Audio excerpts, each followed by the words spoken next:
let's just start right there. Think about that for a second. To lose everything more than 30 times. The text we're diving into today says that's not a failure, it's not a punishment, it's an epic. So today, we're going to explore what it means to reframe that kind of profound repeated loss, not as a tragedy, but as a truly mythic story of resilience. So that's exactly what we're going to do in this explainer. We're going to unpack this incredible journey. We'll actually map the experience of losing it all, again and again, onto Joseph Campbell's classic structure, the hero's journey. And by looking at it through that lens, we'll see how such a devastating experience can become the very thing that forges a legendary transformation. All right, here's our game plan. We'll kick things off with the unchosen adventure. You know, that moment it all falls apart. Then we'll get into the surprising science behind survival and growth. After that, we'll look at the actual tools you need to rebuild, figure out the purpose you find when you come back with your story, and finally, we'll see what it really means to master the art of the comeback over and over again. So let's jump right into part one, the unchosen adventure. You know, in pretty much every great story, the hero doesn't just raise their hand and say, "Yep, I'll go on a quest." No way. It all begins when their world is shattered, forcing them down a path they never, ever would have chosen for themselves. Every journey starts by leaving what Campbell called the ordinary world. But here's the thing. For the journey to really begin, that world has to be completely upended. The source we're looking at describes this not as some gentle nudge, but as a total collapse. A sudden, complete shattering of a business, a relationship, or even who you thought you were. And that destruction, that's the call to adventure.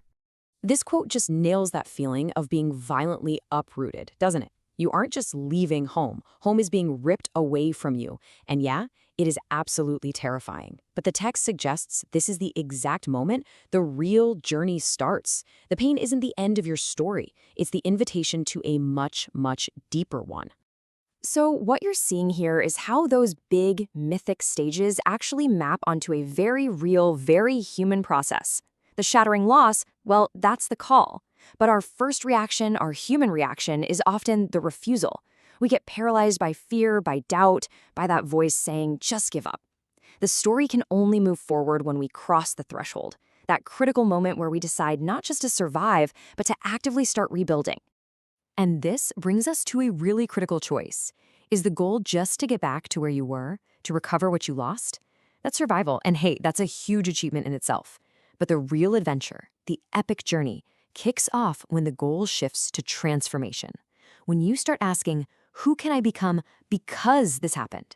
That one question, it changes the entire game. And of course, no hero does this alone. Mentors always show up. You know, sometimes it's a real person, a friend who's been there. Other times, it's a book you find at 2 a.m. that finally gives a name to the chaos you're feeling.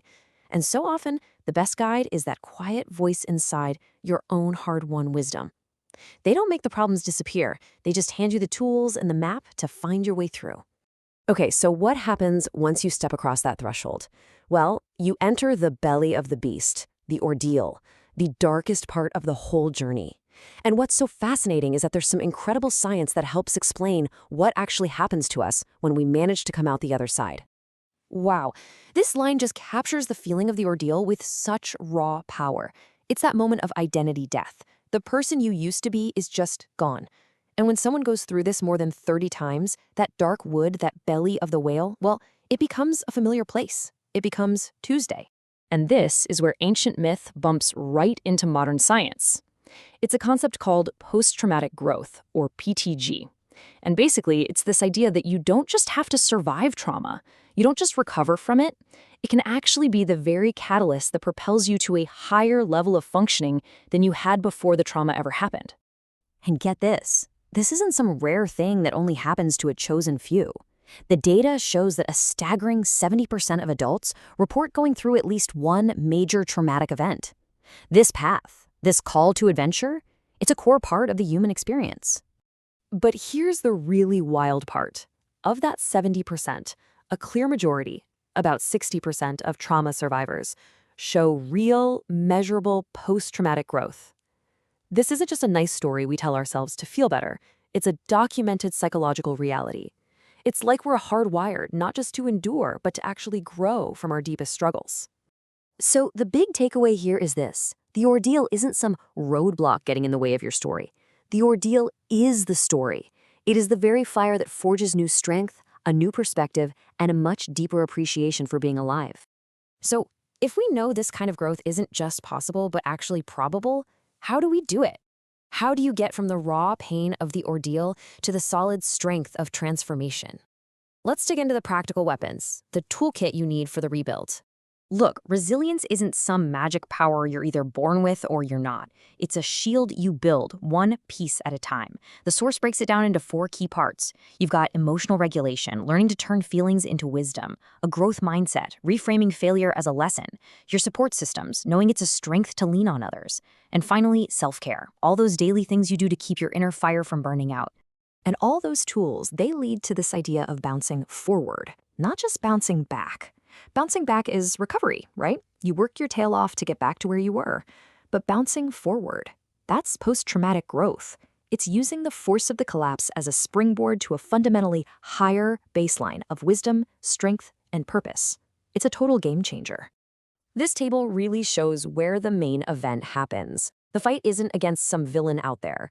It's inside. The enemies are our own dragons. The fear, the grief, the self-doubt. And our allies in that fight, they're the resilience and grit we build, and the friends and mentors who help us face down the shadows of those old limiting stories we tell ourselves. After the battle, the hero gets the reward. But in this kind of journey, the treasure isn't a chest full of gold. The real treasure, the thing you bring back from the deepest, darkest cave, is self-knowledge. It's an earned wisdom and a sense of purpose that's been tested by fire.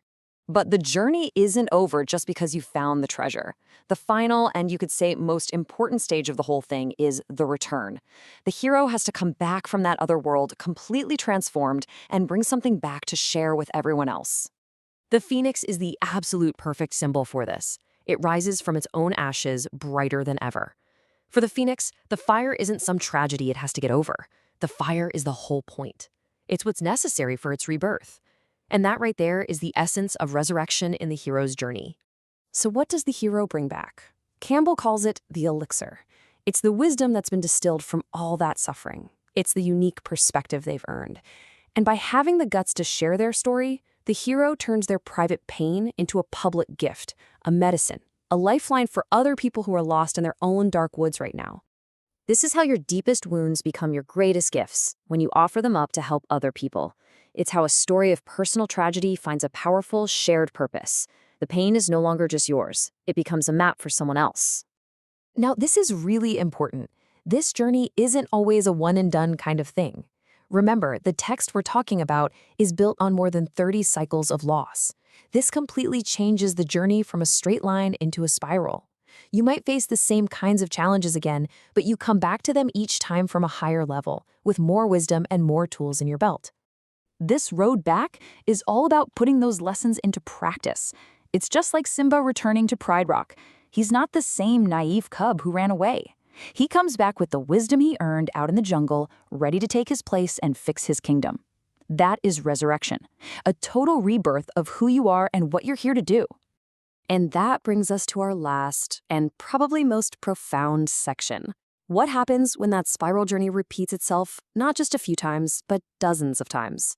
Well, according to this text, you stop being just a hero who finished a journey. You become something else entirely, an eternal hero. Let's really wrap our heads around this. Losing everything once is a tragedy. Losing everything over 30 times isn't a story about failure.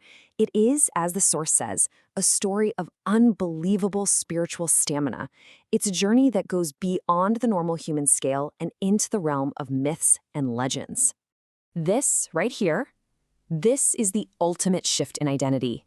You stop seeing yourself as someone who just keeps failing, and you start seeing yourself as someone who has mastered the art of getting back up. The goal isn't to stop the fall anymore. That's out of your hands. The new goal is to perfect the return. So what makes that mastery possible? It's realizing there's a core of you that can't be destroyed. Even when everything on the outside is stripped away, the money, the status, the relationships, these 4 things are always left. Your name, your core self, your story, the narrative you own, your inner world, that private place no one can touch, and most importantly, your will to rise. That becomes the ultimate source of your power. And this really says it all, doesn't it? The things you once thought were getting in the way of your life, turns out they were your life. The setbacks, the heartbreaks, the collapses, they weren't detours from the path. They were the path. The great mythologist Joseph Campbell, the man who gave us this whole framework, he said it best. The treasure we're all looking for, the wisdom, the growth, the person we're meant to be, it is always, always found in the one place we are most afraid to go. So maybe the final thought is this. If you've ever experienced loss, any kind of loss, you're not broken or off track. You are, right now, on a hero's path. The call has already come for you. The only question left is, how are you going to answer?